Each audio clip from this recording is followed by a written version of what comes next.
Is doing the grapevine to protest ICE deportation facilities really a good idea? And is Zohran Mamdani asking for $4 million from New Yorkers going to prelude what comes next in his term as New York City's mayor? All this and more today on The Ocean Rasso Show.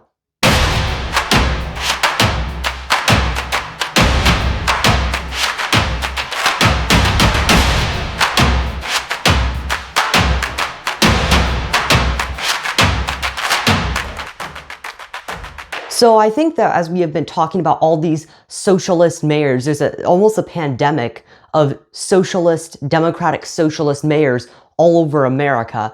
We seem to have glossed over one in particular from Seattle, Washington, by the name of Katie Wilson. This is a lady who has lived with her parents. Her husband is unemployed, and now she is currently living in an apartment that is funded by her parents. And now she expects to run one of the largest cities in America as a self-proclaimed democratic socialist. She is another kind of Zohran Mamdani type of character who believes in all of these radical ideas. And most radical to me is the fact that she wants to force independent businesses, grocery stores in Seattle to stay open no matter what. This is a comment from her. Take a look. Access to affordable, healthy food is a basic right. We cannot allow giant grocery chains to stomp all over our communities, close stores at will, and leave behind food deserts. Together we can build a Seattle where fresh food is for everyone, not just for those who can afford it. Food deserts are not natural. Corporations create them when they abandon our communities. As mayor, I'm excited to step up and with UFCW explore public option grocery stores to fill those gaps. So as you can see, we have kind of progressed throughout American history from, the regular socialist, the Bernie Sanders type socialist, into this new radical idea of a socialist that just wants to control every single business and wants to, push for queer liberation and all this nonsense. And they really think it's going to work. And something that really astounds me is that they campaign on this idea of affordability and making sure that the citizens have healthier, happier lifestyles, when in fact we see under socialism that you get the exact opposite. It is because of socialist policies that in Washington and Oregon and New York City, there's a drug and homelessness epidemic. It is because of socialism that we see inflation skyrocketing because the government wants to keep getting involved in every aspect of our normal lives. And it is because of socialism that we are seeing this epidemic of radicalism in America today. So Katie Wilson believes that we can make things more affordable, that we can benefit a society by forcing independent business owners to make their decisions based off what the government says is best. And not even be able to make decisions, but do what the government says. In effect, Katie Wilson will leave Seattle, Washington, a city of pure socialism if she is able to, in fact, enact these radical ideas. I don't think if we brought any of the founding fathers here today, they would even recognize the nation that we live in.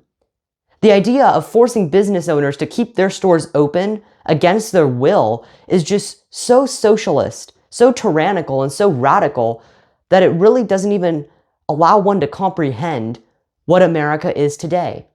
Because we were founded on the ideas of just leave me alone. Let me be able to do what I want to do. In the Declaration of Independence, governments are instituted among men to protect our life, our liberty, and our property. Katie Wilson is, in fact, hoping to do just the opposite.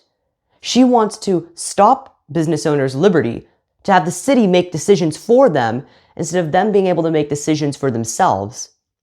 She wants to stop people from vacating their property. She's going to force them to stay where they are. And ultimately, she is not allowing them to pursue happiness, to grow a business as they see fit. You see, because some businesses have gotten so tired of the crime that instead of paying employees extra to have to go out and take care of all the criminals or put everything behind a glass panel, because I was in California quite recently and everything is behind a glass panel. You have the detergent, you have the food. It is really quite ridiculous. And some people just don't want to deal with these radical policies and things that they have to implement because we are seeing such a radical shift in the culture toward violence and theft. And so they'd rather move to the suburbs or move to somewhere with less crime, maybe a more rural store. But no, Katie Wilson wants to be the dictator of the grocery store. So we'll see just exactly how that works out for her in Seattle, Washington. But there is also another story, and this one really shocked me. I wasn't expecting it, quite honestly. This is kind of on par with this idea of politicians promising many things and not really following through. But this is even worse, because there is a congresswoman from Florida by the name of Sheila Cherfilus-McCormick. And she has just been indicted, or is going to be prosecuted, because she allegedly stole $5 million in FEMA funds. She's been charged with stealing $5 million in FEMA funds. This is via Colin Rugg on X. Federal prosecutors say Representative Sheila and her brothers received a FEMA-funded COVID-19 vaccination staffing contract through their family healthcare company. They allegedly got $5 million overpaid, so they were given an extra $5 million on accident by FEMA. The representative and her co-conspirators, quote, conspired to steal $5 million and routed it through multiple accounts to disguise its source, prosecutors allege. Prosecutors say a substantial portion of the misappropriated funds were used for her personal benefit, as well as her 2021 congressional campaign. They, quote, falsely claimed political spending and other personal expenses as business deductions and inflated charitable contributions in order to reduce her tax obligations, prosecutors continued. Quote, using disaster relief funds for self-enrichment is particularly selfish, cynical crime, said Attorney General Pam Bondi. No one is above the law. In fact, I really enjoyed, I was on X quite recently, just the other day actually, and I saw this. Someone had posted this. See, take a look. Someone had posted this, it says, no one is above the law. And that's a quote from the representative herself. And then you see, she's been charged because she stole effectively from the government. So this is just a bizarre story. I mean, I know a lot of our public officials are probably corrupt. They're taking money from all of these in donor interests and all of that, and lobbyists. But I don't think we really understand how bad it truly is. If we have representatives she owns a private business, a healthcare company, the family's private healthcare company, and because of COVID-19, they get paid millions and millions of dollars to help effectively give out the vaccine and provide for their community. And she gets paid an accidental $5 million bonus on top of that. And instead of going to the government saying, hey, you know what, you made a mistake, here's the money back, take care of this. She goes, no, I want to spend that money on myself and my congressional campaign. And the way she does this is actually kind of brilliant. She gives it to her family members and they just give it back to her. And see, there's this big cycle of money and it ends up in her congressional campaign in 2021 and she wins. She wins 72.3% of the vote in her congressional district. So this is actually a reporting from the news. Take a look. This is the exact story. This is what happened. McCormick facing charges and responding to them today after being accused of stealing millions in federal disaster money. We have new reaction out of Washington to those charges and word she is already stepping down from a committee leadership position. We have team coverage here at noon on this indictment. We're going to start things off with Local 10's Syra Onwar. She's live in Miramar with the brand new statement that's coming out from the Congresswoman herself. We're outside of the FBI office here in Miramar. Representative Sheila Cherfilus-McCormick officially charged now by the Department of Justice, who says she used her family's health care company to steal $5 million in federal funds. Here's a live look outside of her office in D.C. right now. She's a U.S. congressional representative representing an area of Fort Lauderdale, Lauderhill, parts of West Palm Beach. She was elected a couple years ago. She won that election just by 5 votes. It was a special election held after the death of Representative Alcee Hastings. Again, she is now officially charged for this crime. A federal grand jury indicting Congresswoman Sheila Cherfilus-McCormick and a number of her associates, accusing them of stealing millions of federal disaster funds, laundering that money, and using part of it to support her 2021 congressional campaign. The money we invested was to make sure that we can touch the people in the community, but the money didn't determine this election because most people who put a lot of money in the community, in the campaigns, they don't win. Federal prosecutors say Cherfilus-McCormick and her brother Edwin Cherfilus ran a FEMA-funded COVID-19 vaccination staffing contract through their family health care company. Prosecutors say in July of 2021, the company got a $5 million overpayment. Prosecutors say the group diverted that money and tried to hide it through multiple accounts. The indictment says a big portion of those funds was used for campaign contributions and personal expenses. Prosecutors allege the South Florida Democrat and Nadege LeBlanc arranged more donations through straw donors, funneling money to friends and relatives who then donated to the campaign as if they were using their own money. Investigators say the Congresswoman, with the help of her tax preparer David Spencer, filed a false federal tax return, allegedly disguising political spending and personal costs as business deductions. Representative Cherfilus-McCormick putting out this statement this morning saying, quote, "This is an unjust, baseless, sham indictment and I am innocent. The timing alone is curious and clearly meant to distract from far more pressing national issues. From day one, I have fully cooperated with every lawful request and I will continue to do so until this matter is resolved. I am deeply grateful for the support of my district and I remain confident that the truth will prevail. I look forward to my day in court. Until then, I will continue fighting for my constituents." Now, that statement just issued this morning. Now, if convicted, Cherfilus-McCormick could face up to 53 years in prison. She was back in the district at this event. We tried again. I also wanted to ask you about the investigation into your families. But this is also part of her congressional duties. Congresswoman, you know, you're under investigation for the congressional ethics for violation of campaign finances.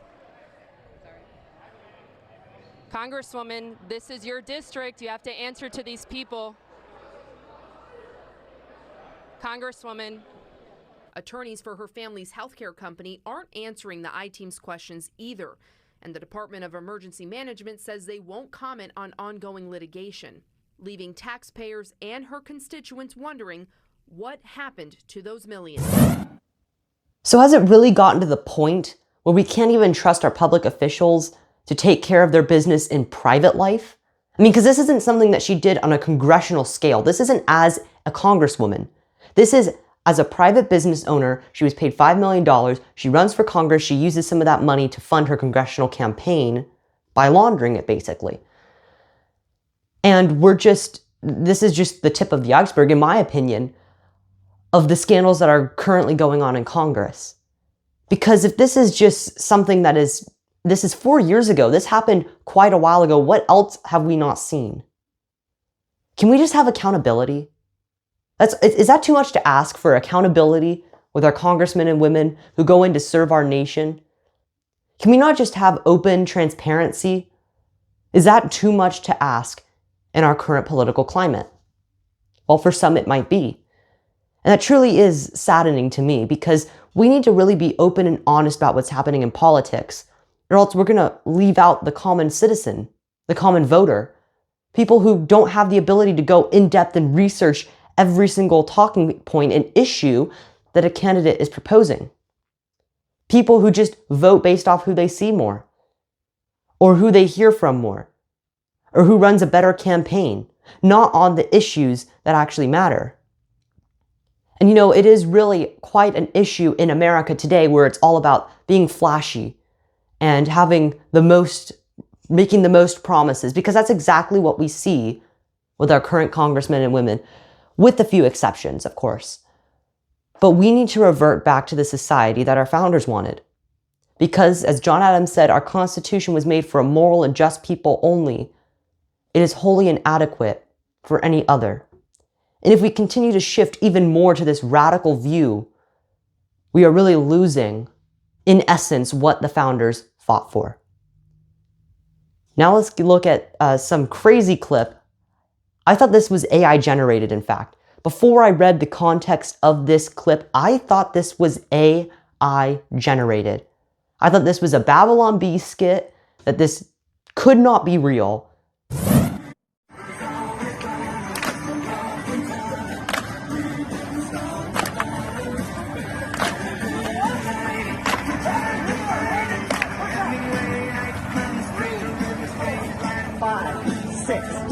Now to the grapevine. Good job. So what you just saw was a video of Portland protesters using aerobics. This is Antifa doing an aerobics class outside of ICE detention facilities to protest against ICE detention facilities.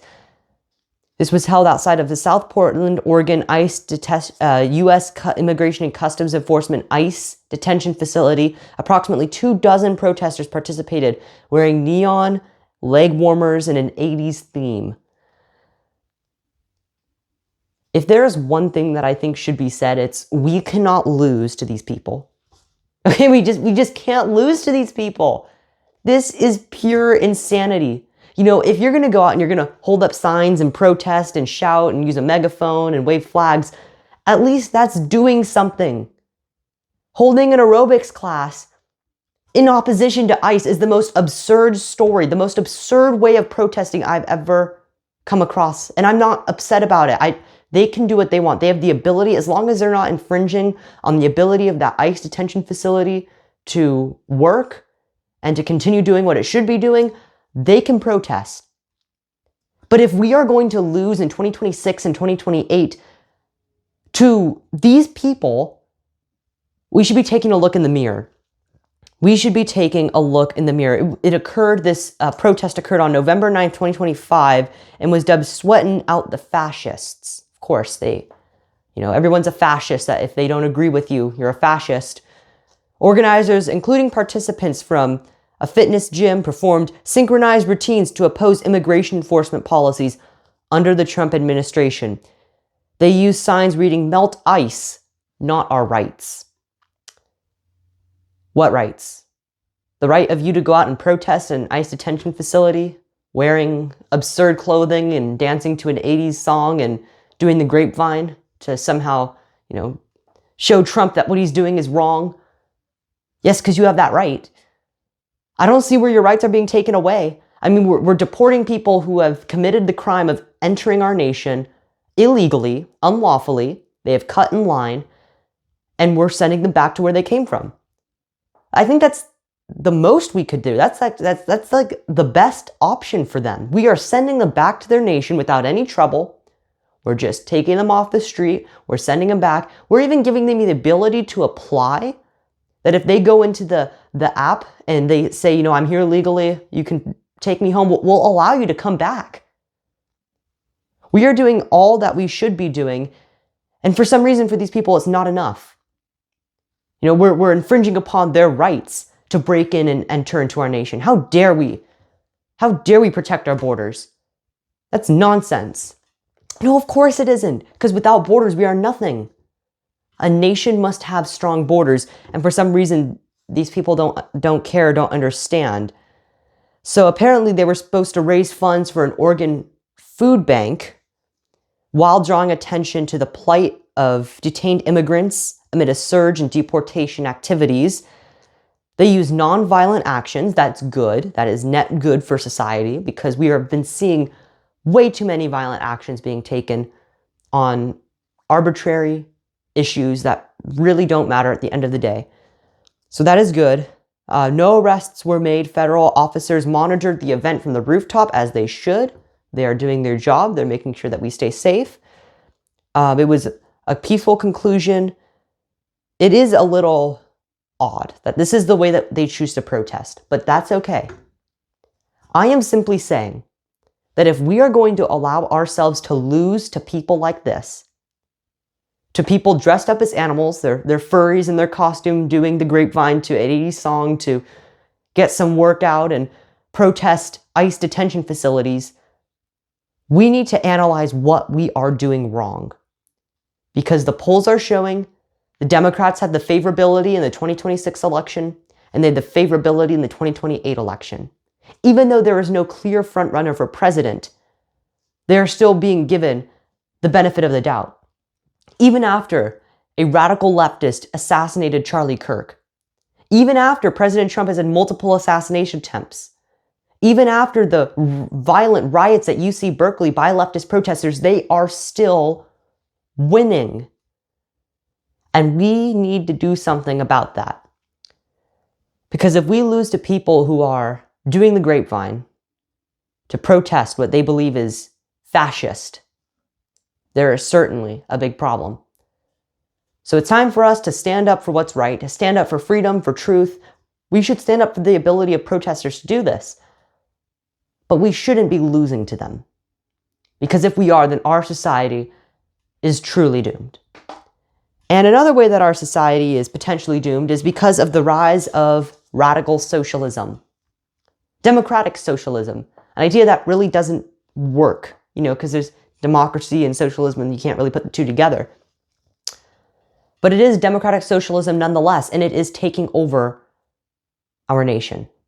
This is a video of Zohran Mamdani asking for $4 million from the hardworking taxpayers of New York City.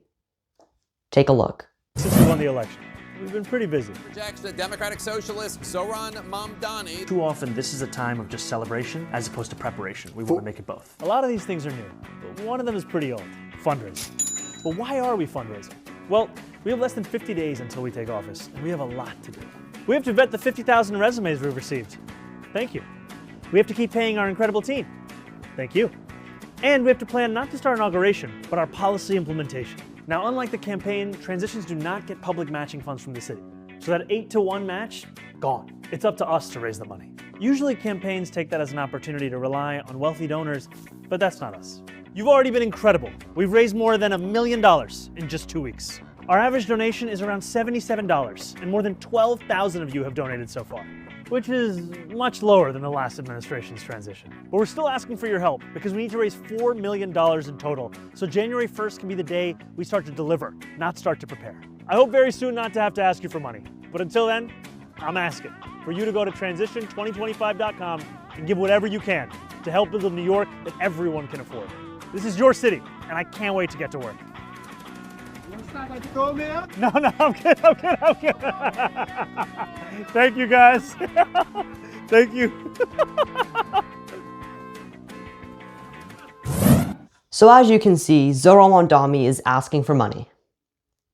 And when is this going to end? I think 20-something never. Because if you're hoping to implement your socialist policies, you're going to be begging for money, especially with the Trump administration saying, we're not going to fund you to the fullest extent because you're just going to be throwing money away on city-owned grocery stores and free bus fares and freezing the rent. That is what the hardworking taxpayer dollars are going to.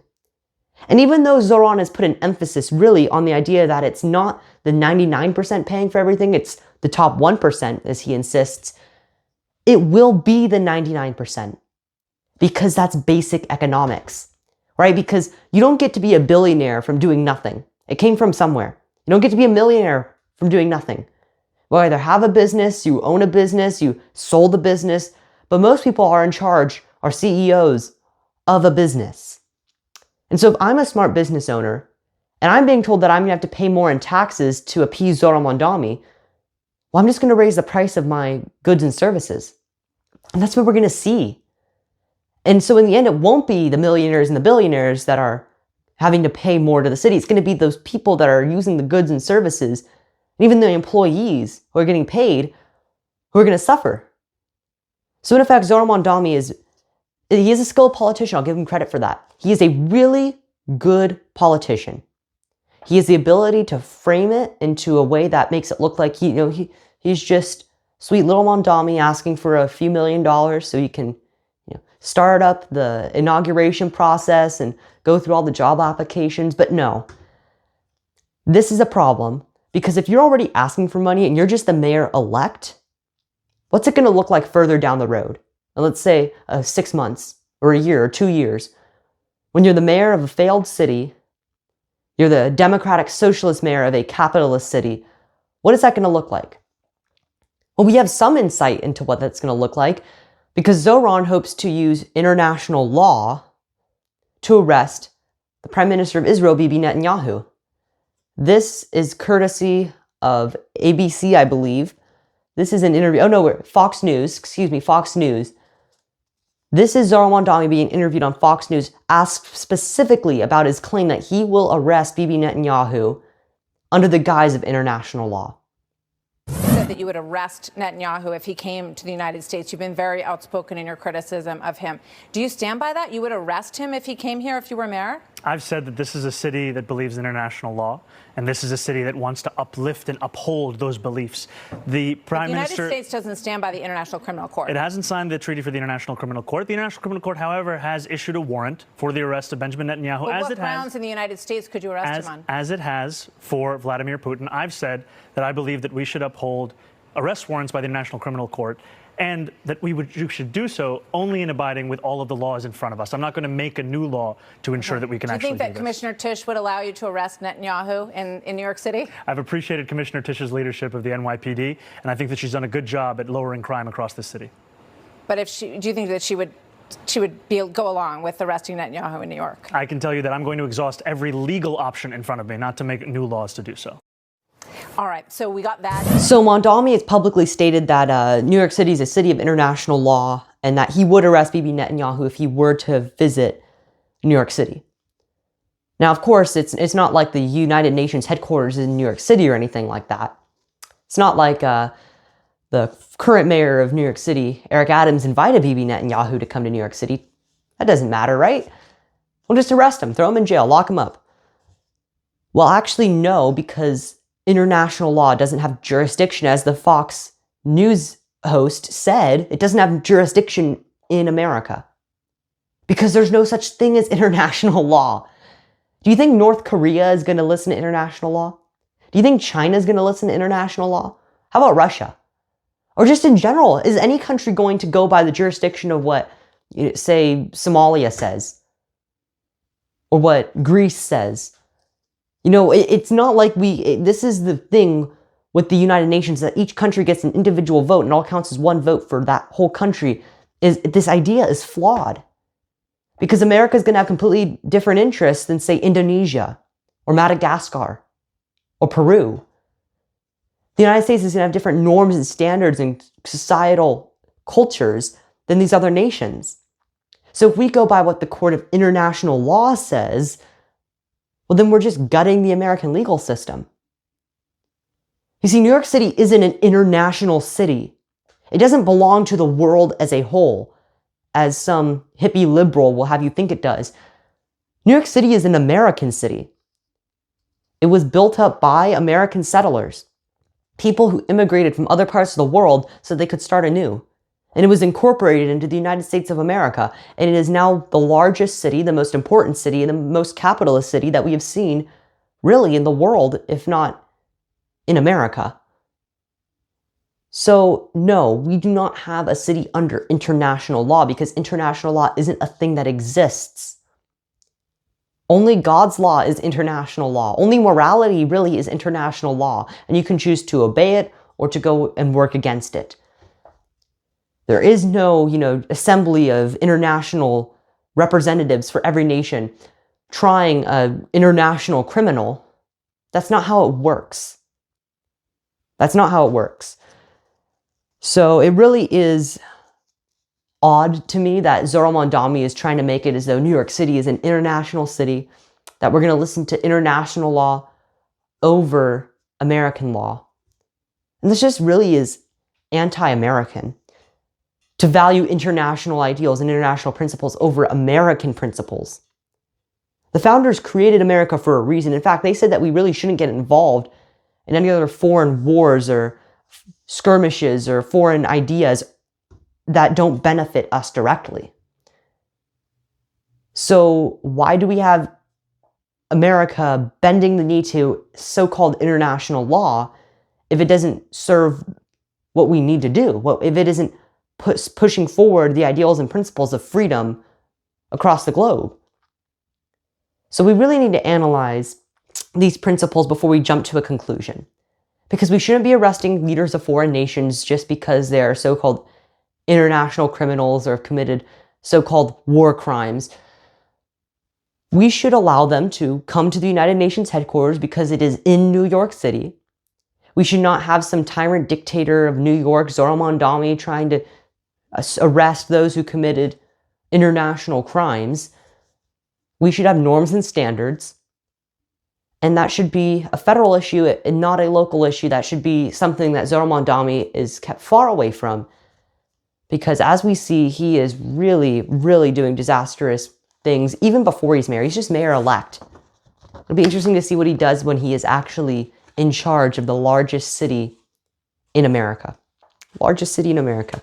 Never thought I would see the day when a socialist became the mayor of New York City. I also never thought I'd see the day when Marjorie Taylor Greene, the adamant Trump supporter that she is, would say that Trump is threatening her life because he called her a traitor to his movement. This is Marjorie Taylor Greene going on the mainstream media and saying that Trump is threatening her life. Take a look. The most hurtful thing he said, which is absolutely untrue, is he called me a traitor. And that is so extremely wrong. And those are the types of words used that can radicalize people against me and put my life in danger. Now this is President Trump's response to her comment. Take a look. Her life is in danger? Who's that? Marjorie Taylor Greene, she says. Marjorie Taylor Greene. I don't think her life is in danger. Frankly, I don't think anybody cares about her. Okay, what about you? So something quite bizarre has happened. We've seen this shift now in the MAGA movement as a whole, where there's this coup that is kind of happening against Trump. You know, Trump started the movement. He created the MAGA movement. It was, of course, a term coined by Ronald Reagan, one of the greatest presidents we've had in American history. Term coined by him. And Trump took that and made it his own. And now he is the leader of the MAGA movement. Wherever Trump goes, the MAGA movement goes. But now we see this faction in the MAGA movement that wants to kind of rebel against President Trump. They want to be in charge. They want to run the show. And that's exactly what we're seeing with Marjorie Taylor Greene. Someone who was a close Trump ally. Someone who went out and made crazy or just absurd claims and who went out and made principled and great claims, but always kept close to the ideas and ideals of President Trump. And now all of a sudden we see her going on CNN, we see her going on The View, and other mainstream media outlets, and it's not as though she is standing up for conservatives. Even in the light of Charlie Kirk's assassination, she is not standing up for conservatives. No, instead she is saying, I'm sorry, I'm the problem. And in fact, she's saying we all need to hold hands and sing Kumbaya. But that's not how it works. Because if you're going to go against your party, you're going to say we're the problem, when it is obviously the liberals that are committing violence against conservatives who are threatening to undermine the principles that built up America, then no, there is a problem. And it is not with conservatives. The problem is rhinos, Republicans in name only. I think we can look back to Liz Cheney, someone who would vote 90% of the time with President Trump, who'd vote 90% of the time with the conservative MAGA movement, who, because of a few issues, all of a sudden became Trump's number one enemy, number one opponent, and is now effectively a Democrat.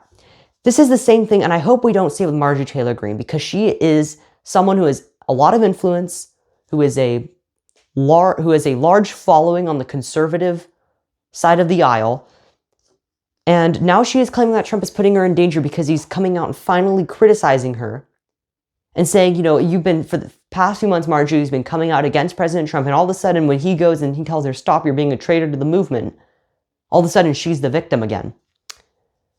And this really all started because of the Epstein files, which President Trump said he did not want to release, probably because he saw it's a dead end.